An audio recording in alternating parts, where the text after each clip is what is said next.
ce rassemblement, la raison pour laquelle vous êtes venus et ce que vous avez envie de dire. Merci.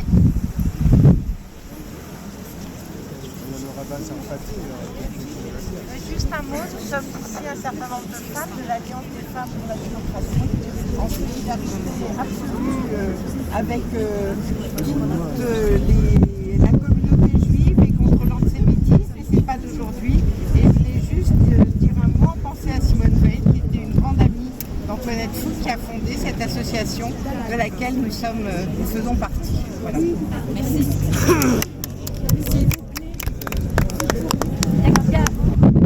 Votre attention, quelqu'un veut intervenir. Merci. Bonjour, je m'appelle Mélodie, je ne suis pas juive, personne dans ma famille n'est juive, je suis vaguement catholique par mes ancêtres. Et moi je suis bouleversée vraiment depuis quelques jours de ce que je vois. Quand je dis bouleversée, je pleure en regardant la télé, vraiment, c'est mon cœur qui saigne. Et je ne sais pas s'il y a beaucoup de non-juifs ici, mais j'avais envie de venir pour me coller à vous et vous dire que je crois qu'il y a beaucoup de non-juifs qui sont bouleversés aussi.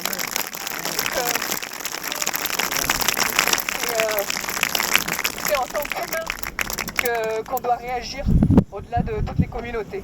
Et puis je rajoute que, c'est plus personnel, mais il y a une vingtaine d'années, j'ai été élue Miss France, on s'en fout.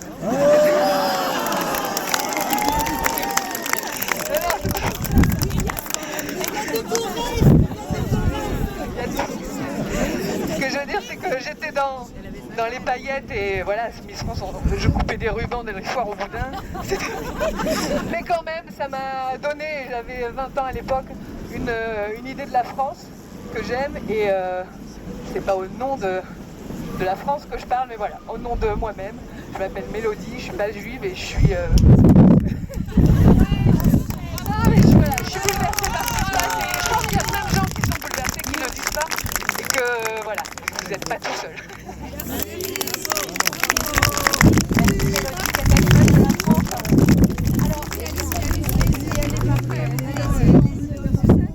J'aimerais, il y a quelqu'un qui veut intervenir et ça fait partie des choses absolument invraisemblables et totalement magiques qui se sont déroulées autour de cette organisation.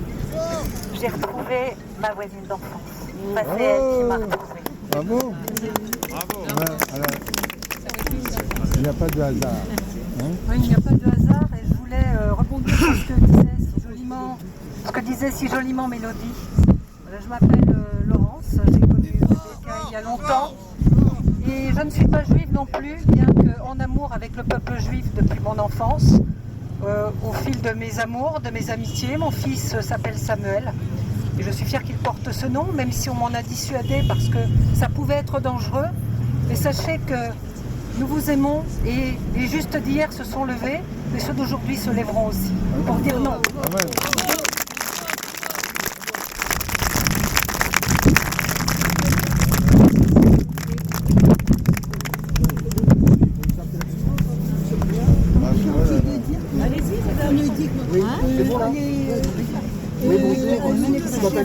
On était ici avant les premiers Gaulois. Bonjour, je m'appelle Philippe et moi aussi je suis pour des raisons. On était dans le mauvais sens. Oui, bonjour. Alors, donc moi aussi je voudrais dire quelque chose dans le sens de Dalia et d'Albert. Je suis membre aussi de Memorial 98, mais je voudrais dire d'abord deux choses. Moi, je suis d'origine algérienne par mon père et j'ai été élevé dans une région, l'Auvergne, qui dénombre le plus grand nombre de justes qui ont travaillé pendant la Deuxième Guerre mondiale. Et donc j'ai grandi dans une, comment dire, il n'y a pas que Chambon-sur-Lignon, attention, il n'y a pas que Chambon-sur-Lignon, je pourrais en citer.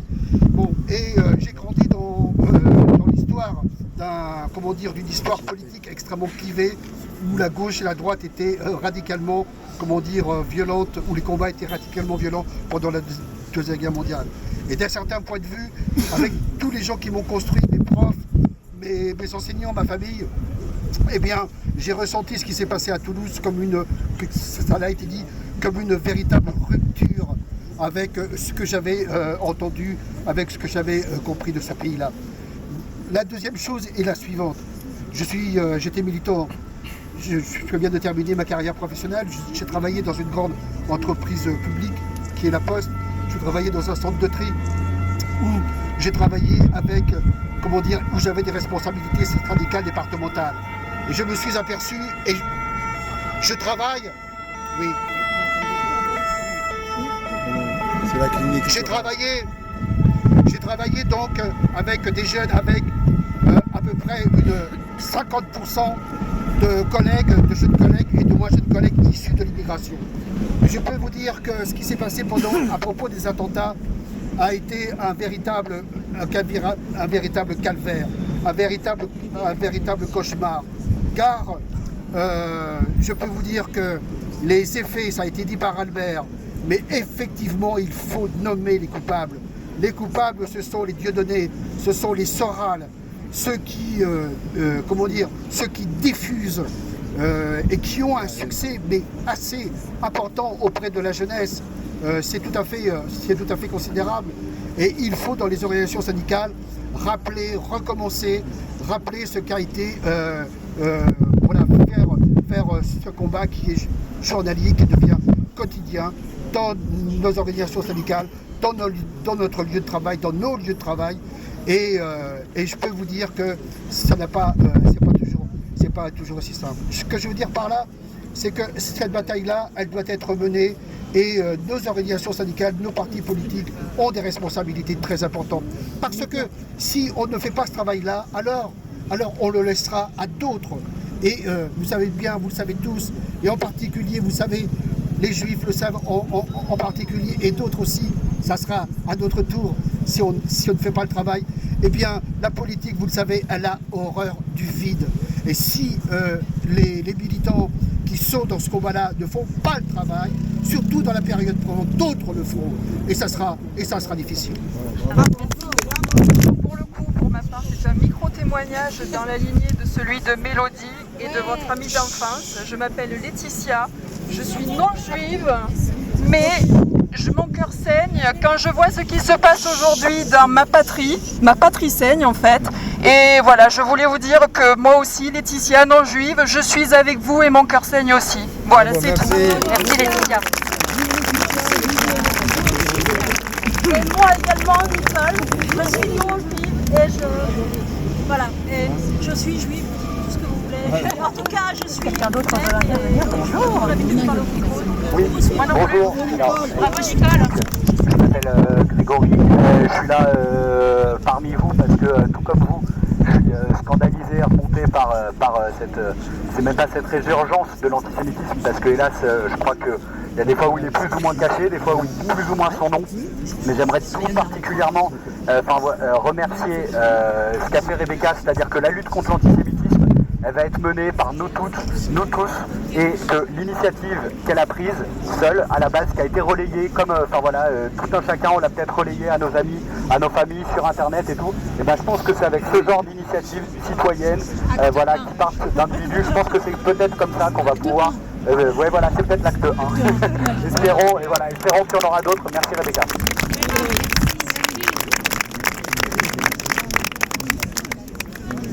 Bonjour, je m'appelle Lou. Alors je suis petite fille déportée juive pendant la guerre. Donc je voulais faire un petit témoignage et rendre hommage à mon grand-père.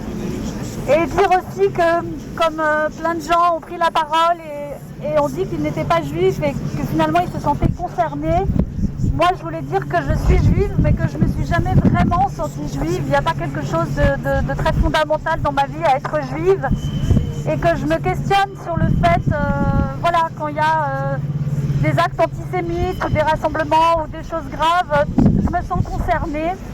Donc ça me questionne sur le fait, pourquoi tout d'un coup ça a une importance, parce que ce qui est important c'est de se sentir concerné, qu'on soit juif ou pas finalement bien sûr. Mais voilà, je pense que c'est l'antisémitisme, actuellement je pense qu'il est banalisé, il y a quelque chose par rapport aux politiques qui n'est pas acceptable et que ne peut pas juste se passer concernés. Comme ça a été dit dans les discours précédents, il ne s'agit pas uniquement d'antisémitisme, mais d'oppression en général, et de se battre tous ensemble contre toute forme d'oppression. Voilà, ça a été dit précédemment. Et Merci.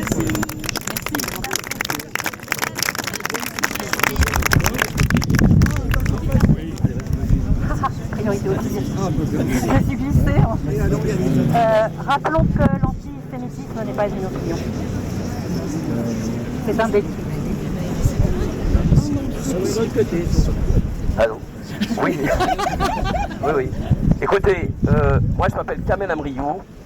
Je suis venu bien évidemment en soutien, mais ça va même plus loin que ça. Parce que ça me ramène toujours à mon enfance. Et mon enfance, je l'ai passée dans une banlieue parisienne avec mes voisins juifs,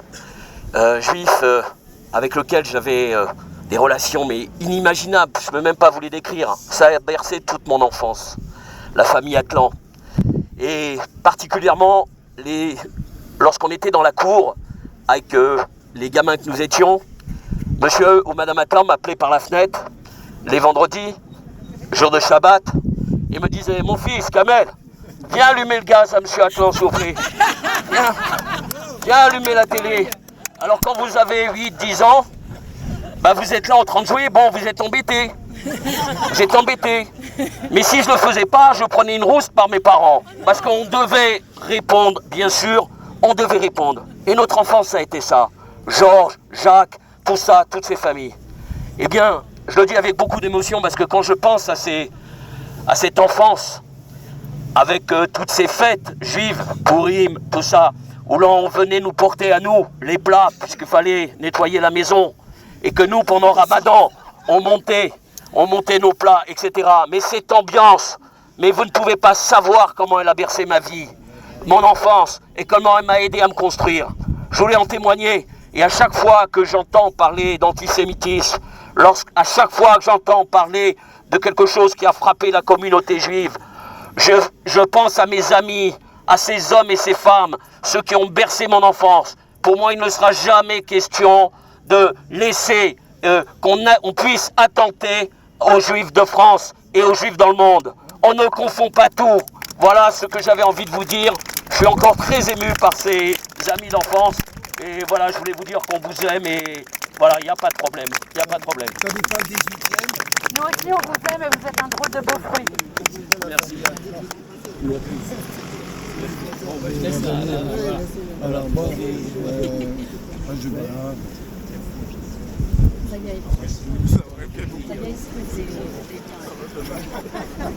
Est-ce que quelqu'un d'autre voudrait témoigner? Oui. Merci. Bonjour à tous. Je m'appelle Thibaut, je suis le mari de Lou. Lou par son grand-père, enfin par sa mère et par sa grand-mère est juive. Moi par mon père et mon grand-père, je serais musulman. En vrai, je suis rien de tout ça, je suis juste Thibaut, le mari de Lou. Mais voilà, moi il y a quelque chose que j'aimerais dire parce que bon, je ne l'ai pas entendu et j'aimerais quand même le dire. C'est que depuis quelques semaines, depuis quelques mois, et depuis quelques années, en fait l'antisémitisme c'est quelque chose qui est toujours minimisé. On dit toujours, là depuis hier, oui mais c'est pas les vrais de la manif, ah mais c'est pas les bonnes personnes. Mais votre marche on dit c'est en marche de cortège, mais la marche de cortège elle fait quoi, 15 cm? Parce qu'en fait c'est toutes les semaines, depuis des mois, il y a eu les inscriptions antisémites, maintenant il y a les insultes envers cette personne, moi, que je ne soutiens pas, j'ai même combattu ces idées régulièrement. Mais par contre, il y a quelque chose qui n'est ni de droite, ni de gauche, c'est de combattre contre les oppressions systémiques qui touchent les personnes. Et moi je vous le dis parce que j'ai entendu vivre la République. Moi je suis contre la République, je ne suis pas un patriote, je suis anarchiste. Mais par contre, ouais non mais j'ai pas peur de le dire, mais par contre, je vous dis, je suis contre l'antisémitisme, je suis contre le racisme. Je suis touché quand je vois des gens qui sont musulmans, d'origine algérienne, qui viennent parler ici. Je suis touché quand il y a des gens qui sont d'origine juive ou juifs qui viennent pour combattre l'islamophobie ou le racisme envers les musulmans. Parce que la seule solution pour combattre, c'est un moment de savoir faire les bonnes concessions pour se retrouver dans les choses qui valent la peine et pour laquelle on est tous d'accord qu'il faut se battre. Et ce que je veux dire, c'est que Pourquoi j'ai précisé au niveau du patriotisme et de la République? Parce que c'est pas des Dieudonné ou Soral que je hais, que je déteste, qui ont voulu réhabiliter Pétain ou Maurras. C'est bien le gouvernement français qui l'a fait, et c'était il n'y a pas longtemps, d'accord? Et les gens ont passé le temps à dire oui mais c'est pas grave. Si c'est grave, si c'est grave. Et les bouquins d'Éric Zemmour qui veulent réhabiliter Pétain dans toutes les librairies là, sur les promouvoirs, c'est grave. Il faut les mettre par terre, il faut les enlever, mais il faut être sans concession face à ça. Voilà ce que je veux dire. Merci beaucoup.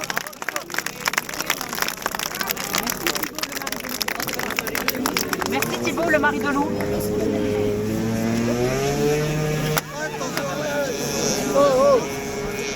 Pardon. Est-ce que quelqu'un d'autre voudrait intervenir? Ah ben voilà, bonjour. Bonjour. Bonjour, je m'appelle André. Depuis très longtemps, je combats. Ici, il faut aller, ça marche mieux. Ne criez pas, vraiment ça.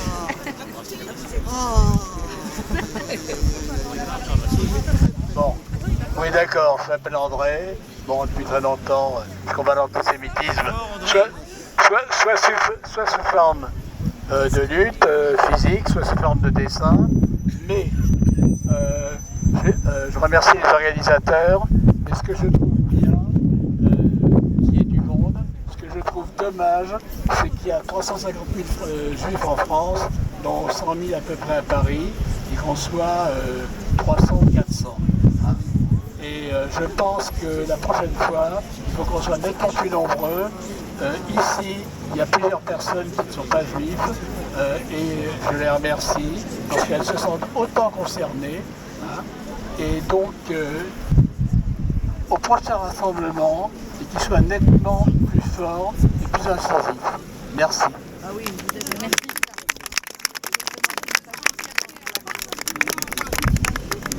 Oui, oui, mais on ne peut pas reprocher à ceux qui sont là de ne pas être plus nombreux. C'est vrai, non, mais c'est toujours, on connaît ça. Évidemment, on voudrait être beaucoup plus nombreux, mais il faut déjà se féliciter un dimanche après-midi. Alors qu'il y a une autre initiative, ce n'est pas le moment de la discuter là, mais de s'être rassemblés de cette manière, aussi forte, aussi chaude, si je puis dire, et aussi touchant. Donc, on fera mieux la prochaine fois, on verra.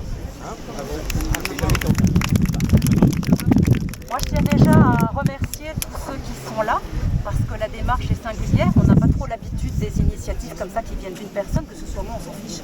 C'est pas le débat. C'est que d'habitude, on attend d'être porté. D'habitude, on attend d'être porté par une organisation, une association, un collectif, quelque chose. Donc, c'est quelque chose de singulier ce que l'on a initié ici. Les autres villes peuvent s'en emparer puisque ça vient d'un citoyen. On peut tous le faire.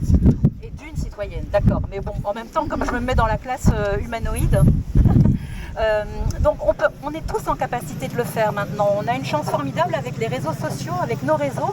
Ça essaime extrêmement vite. En moins d'une semaine, on a monté ça, on a eu l'autorisation. Là, on a un porte-voix. La prochaine fois, on peut s'organiser en avance parce que j'ai l'impression qu'en effet, on a initié quelque chose et que c'est peut-être l'acte 1 d'un mouvement commun, citoyen, qui peut germer, essaimer, grossir, on verra bien. Mais peut-être qu'une prochaine fois, on peut être encore plus organisé. Mais déjà, je trouve ça drôlement beau, moi. Je trouve ça magnifique et j'ai beaucoup de gratitude et je vous remercie infiniment. Et les autres villes peuvent se prendre en main et on va essaimer. Et puis voilà, on verra bien. De toute façon, ça vaut le coup de l'essayer. Voilà, donc merci infiniment d'être là. Ah oui, pardon.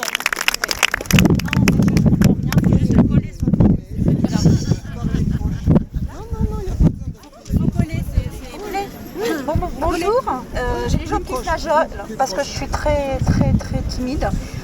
Donc en fait, moi je m'appelle Florence, je suis enseignante dans l'enseignement catholique dans le Marais. Donc j'ai plein de petits élèves qui s'appellent Samuel, Nathan, voilà. Pour moi, je veux dire, et peu importe, je veux dire, moi je les aime et ils me le rendent bien. Pour moi, la seule chose à défendre, c'est l'amour entre les êtres, de voir plus loin, plus haut.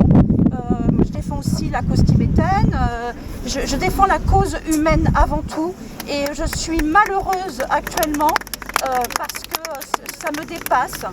Moi, mon grand-père est parti, il a suivi De Gaulle, On m'a raconté l'histoire sur mon arrière-grand-mère qui s'appelait Rachel, mais qui était flamande, etc. Ça m'a perturbée petite. Depuis, j'essaie toujours de comprendre et je comprends toujours pas. Donc, je suis avec vous parce que je suis pour l'amour et la paix. Et puis le reste... Bravo. Bravo. Sachez qu'on est avec vous aussi.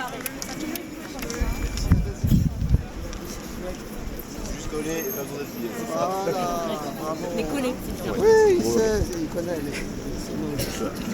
Bon, bonjour à tous, je m'appelle Michael, petit-fils d'enfants cachés pendant la guerre. Ma grand-mère a été cachée de 42 à 44 dans une ferme, chez un fermier qui cachait elle et sa sœur et aussi 3 résistants, tous à côté, à 100 mètres d'une base allemande, parce qu'il faut vivre dangereusement. Voilà, moi j'ai vu l'événement hier ou avant-hier sur Facebook, c'est pour ça que je suis venu ici.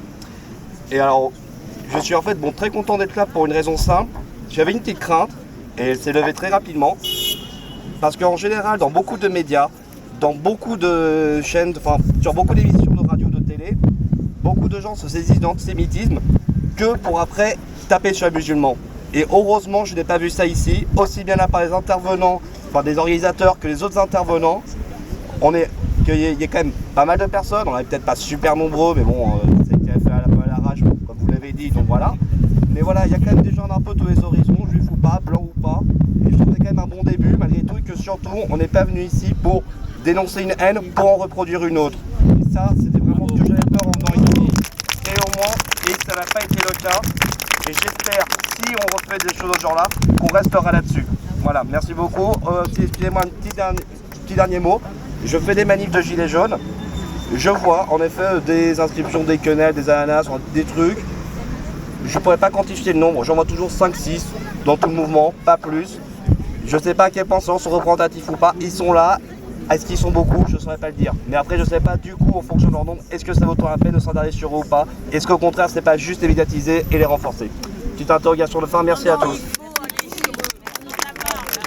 À propos de ce que vient de dire Michael, je voudrais rendre hommage ici, devant vous, à quelqu'un qui s'appelle Benjamin Belaïdi, qui est un gilet jaune de Compiègne, d'origine immigrée, comme son nom l'indique, et qui, il y a 15 jours, à côté de l'Étoile, a expulsé d'un cortège de gilets jaunes 2 partisans de Dieudonné. Il suffit, vous tapez son nom, ça a été filmé par France Info, et il explique très bien, avec ses amis, qu'il n'est pas question que dans ce mouvement, et en général, on fasse des différences. Il dit, on est tous juifs, on est tous musulmans, on est tous africains, etc., etc. Il tient un langage de fraternité, devant tout le monde, devant les caméras. Je lui rends hommage. Bravo. Bravo.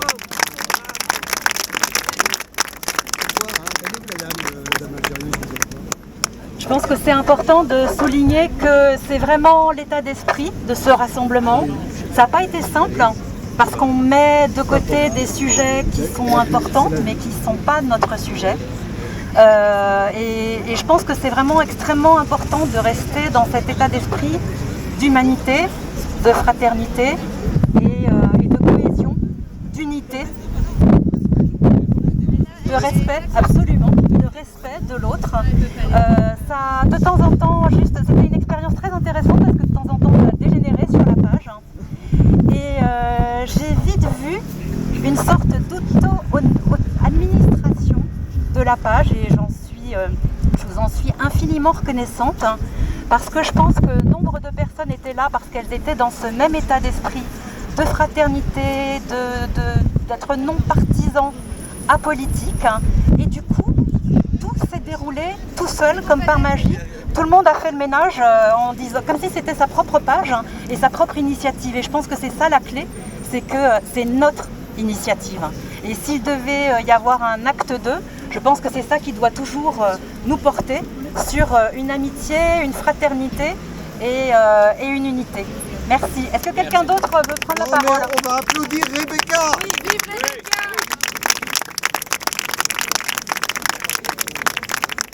Merci infiniment et je vous propose de poursuivre sur le côté, qu'on libère la circulation peut-être et qu'on laisse...